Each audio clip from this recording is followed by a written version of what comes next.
testing and preparation, the X-1 becomes airborne on its first attempt to exceed the speed of sound.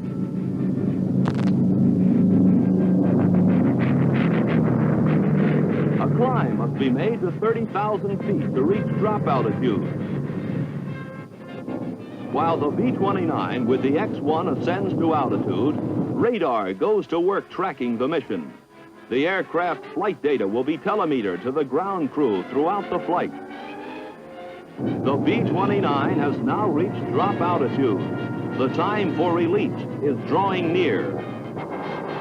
For high-altitude flight, Captain Yeager wears an emergency pressure suit as he enters the cockpit of the X-1. A manually operated elevator provides safe access for the pilot before the drop.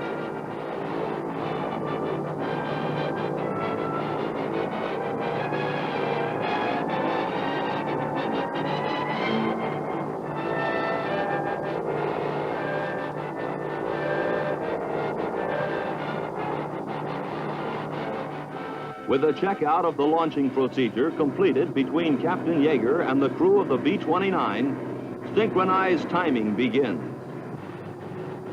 5, 4, 3, 2, 1, drop.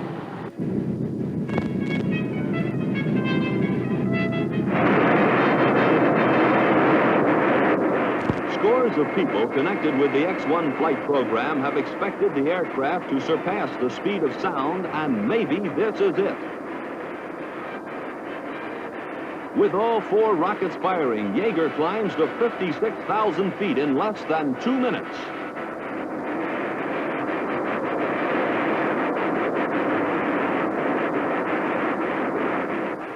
And he does it, the first human to crack the sound barrier. Now, with propellant exhausted, Yeager reduces his speed and altitude to come in for a dead stick landing at 160 miles per hour.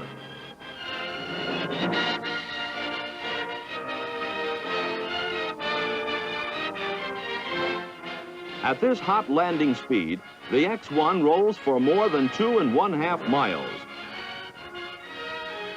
And one of the Air Force's best-known flight test pilots has just set the pace for further research in upper air investigation. This flight marks the first milestone in the supersonic chapter in the history of aviation. And you were there.